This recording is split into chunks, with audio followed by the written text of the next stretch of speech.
करो स्टार्ट। ठीक है, आज हम बात करेंगे क्वाड्रेटिक इक्वेशन के बारे में। क्वाड्रेटिक इक्वेशन यानी कि द्विघात समीकरण, जैसा कि नाम से ही दिखाया हुआ है कि क्वाड्रेटिक इक्वेशन यानी कि x की जो मैक्सिमम पावर होगी वो 2 होगी। यहाँ पे द्विघात समीकरण यानी कि क्वाड्रेटिक इक्वेशन इसका स्टैंडर्ड फॉर्म होती है ax square plus bx plus c equal to 0। ये होती है क्वाड्रेटिक इक्वेशन की फॉर्म होती है ये, और इसमें a नॉट इक्वल टू 0 होता है। ये क्वाड्रेटिक इक्वेशन जैसे कि आपको पता है कि द्विघात समीकरण, आप लोगों को सबको पता है द्विघात समीकरण कब कहलाएगी, x की पावर 2 होगी। तो ये x की पावर 2 होना जरूरी है। अगर ये x की पावर 2 नहीं होगी तो ये द्विघात समीकरण ही नहीं कहलाएगी। जैसे कि अगर ये यहाँ पे ये देता है कि जैसे कि x की पावर 3 या x की पावर 1 या कुछ भी देता है, तो ये द्विघात समीकरण नहीं कहलाएगी। द्विघात समीकरण होने के लिए कंपलसरी है कि x की पावर 2 होनी चाहिए, जब जाके तो द्विघात समीकरण कहलाएगी। अब इसमें अपन और चीजों के ऊपर बात करें तो जैसे कि a क्या होता है, x क्या होता है, c क्या होता है, कैसे क्या होता है, इन सब के बारे में अपन जानेंगे। जैसे कि ये a b और c x क्या है, तो द्विघात समीकरण होती है, ये होती है सिंगल वेरिएबल और x की मैक्सिमम पावर 2 होती है। सिंगल वेरिएबल जैसे कि यहाँ पे सब जगह x होगा या फिर y होगा या फिर z होगा, यानी कि वेरिएबल सिंगल होगा और पावर 2 होगी। यहाँ पे हम बात करते हैं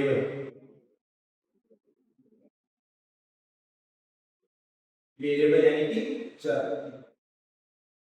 चर इसमें x है, ठीक है, सिंगल वेरिएबल होगा और x की पावर 2 होगी। वेरिएबल बाद में बना जाए कोएफिशिएंट a b, ये क्या कहलाएंगे, कोएफिशिएंट कहलाएंगे।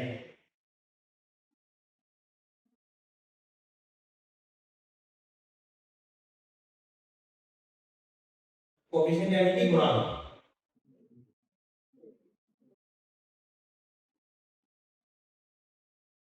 यहाँ पे x स्क्वायर का गुणांक क्या है a और x का गुणांक क्या है b, तो ये क्या कहलाएंगे अपने, ये कहलाएंगे कोएफिशिएंट। तो कोएफिशिएंट हो जाएंगे अपने ab, और यहाँ पे जो ये c बचा है, ये जो c होगा ये होगा अपना कांस्टेंट यानी कि अचर पद।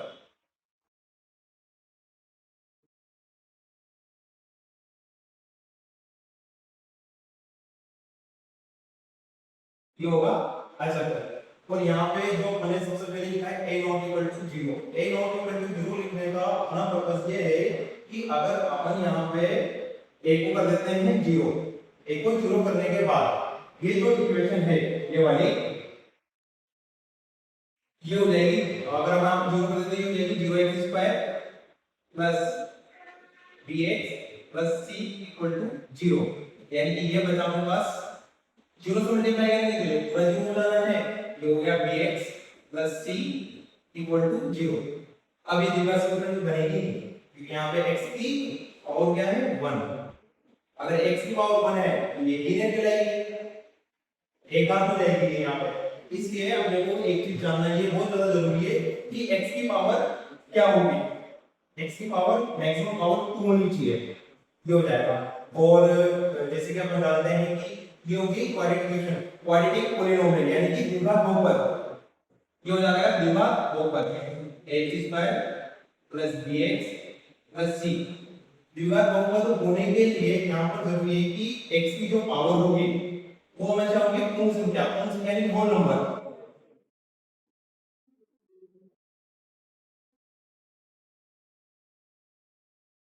होल नंबर यानी कि पूर्ण संख्या।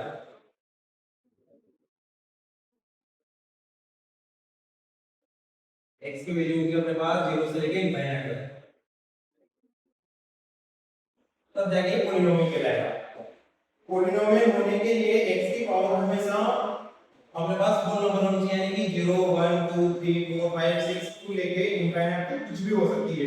x की पावर कभी भी x की पावर ना तो अपोल में आएगी, ऐसे x की पावर कभी भी नेगेटिव नहीं होगी, x की पावर को अपन कभी भी ऐसे नहीं लिखेंगे। ये सारी चीजें अपन x में नहीं लिख सकते हैं। अगर ये ऐसा सब कुछ होगा कि पॉलिनोमियल कहलाएगा नहीं, द्विघात बहुपद नहीं कहलाएगा। द्विघात बहुपद होने के लिए सबसे ज्यादा जरूरी है कि x की पावर यहाँ पे 0 हो 1 हो 2 हो 3 हो, ऐसा कुछ भी हो, ये सब होगा तो वो पॉलिनोमियल कहलाएगा। लेकिन अगर इनमें से कुछ भी हुआ तो वो पॉलिनोमियल बनेगा नहीं। जैसे मैं कुछ एग्जांपल बताता हूं आपको, जैसे कि उसमें दे दिया आपने को 5, तो ये पॉलिनोमियल कहलाएगा। अपन सब जानते हैं x, यहाँ पे x नहीं, आप कहोगे क्या ये कैसे पॉलिनोमियल कहलाएगा। अपन जानते हैं जैसे कि x है, x की पावर 0 लिख सकते हैं, x की पावर 0 इक्वल टू 1 होता है, इसको अपन ऐसे भी लिख सकते हैं ना, x की पावर 0 मल्टीप्लाई 5, यानी कि पॉलिनोमियल बहुपद कहलाएगा। जैसे कि अपने पास हो गया x² + 3, ये भी पॉलिनोमियल कहलाएगा। x + 4 लिख दो, ये भी पॉलिनोमियल कहलाएगा। यानी कि x की पावर 0 को लेके इंफिनिट तक कुछ भी हो तो वो पॉलिनोमियल कहलाता है। लेकिन x की पावर में जैसे कि फिर अभी मैंने आपको बताया था, अगर उसमें लिख दिया x की पावर -2 + 4, ये पॉलिनोमियल नहीं कहलाएगा। ये है, ये पॉलिनोमियल है, ये पॉलिनोमियल नहीं है। इसके अलावा जैसे कि और अपन देखें तो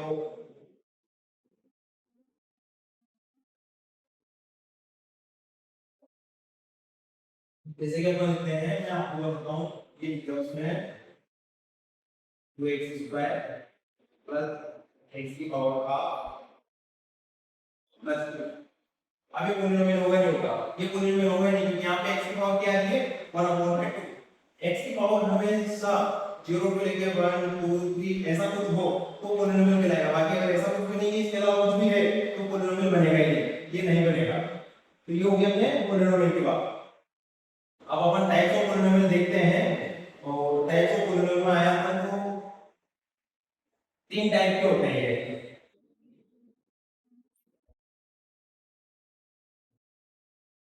मोनोमियल, मोनोमियल यानी कि एक पदी।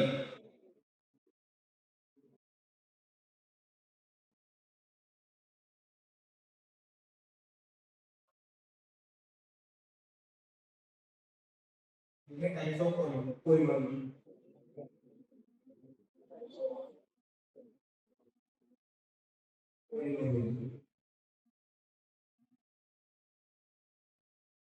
सबसे पहले आ जाएगा मोनोमियल यानी कि एक पदी।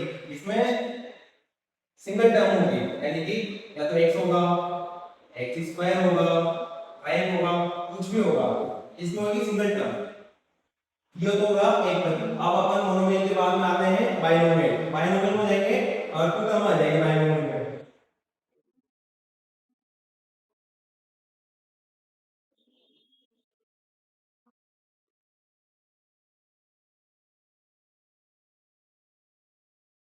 बाइनोमियल, बाइनोमियल जैसे कि अपने को नाम से डिफाइन होता है कि बाइनोमियल, बाइनोमियल यानी होता है कि द्विपदी, यानी कि टू टर्म आएगी इसमें। जैसे कि x² + 2 लिख दिया, x + 2 लिख दिया, या फिर कुछ भी x² + x ऐसा कुछ लिख दिया, तो ये सब क्या होगा, ये बाइनोमियल होगा।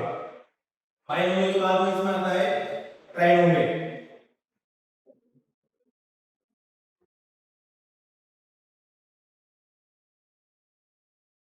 यानी कि त्रिपदी। त्रिपदी। अब जैसे कि ट्राइनोमियल अपन नाम से डिफाइन कर पाते हैं कि इसमें 3 टर्म होगी। जैसे कि x² हो गया, x हो गया, +1 हो गया, इसमें 3 टर्म है 1 2 3, यानी कि ये होगा ट्राइनोमियल। इस प्रकार अपन समझ सकते हैं मोनोमियल एक पदी, बाइनोमियल द्विपदी, ट्राइनोमियल यानी कि तीन पदी।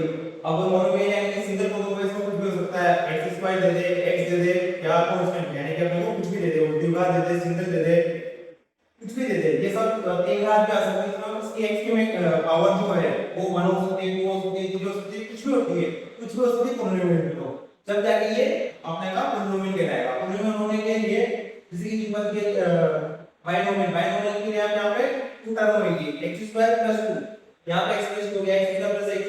इसका मतलब ये है कि इसमें कांस्टेंट भी आ सकता है, कांस्टेंट के साथ में वेरिएबल वगैरह सारे बता रहेंगे। बाइनोमियल में अपने पास तीन टर्म आ जाएगी, x² + x + 1, जैसे कि ये हो गया x² + bx + c, ये हो गया। ये क्या है, पॉलिनोमियल। लेकिन जब अपन इसके साथ में इक्वल में 0 कर देते हैं तो ये हो जाती है equation.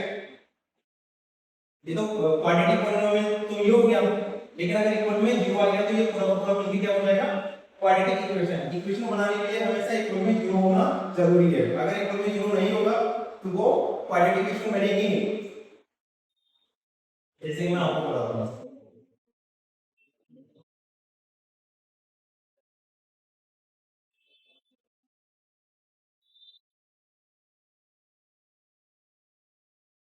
x square plus x plus 4 equal to 0।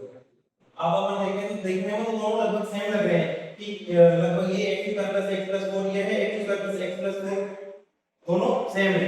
लेकिन दोनों में डिफरेंस ये है अपनी क्वाड्रेटिक इक्वेशन। ये तो है क्वाड्रेटिक इक्वेशन, ये है क्वाड्रेटिक पोलीनोमियल। दोनों में बस माइनर सा डिफरेंस होता है। अगर जब तक ये इक्वल नहीं होगा, जब तक इक्वेशन नहीं बनेगी, और पोलीनोमियल के लिए इक्वल टू 0 होना कंपल्सरी नहीं है।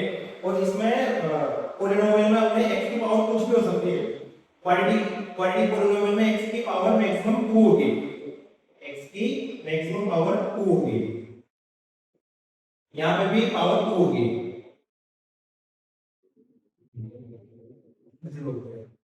हो गया 10 मिनट।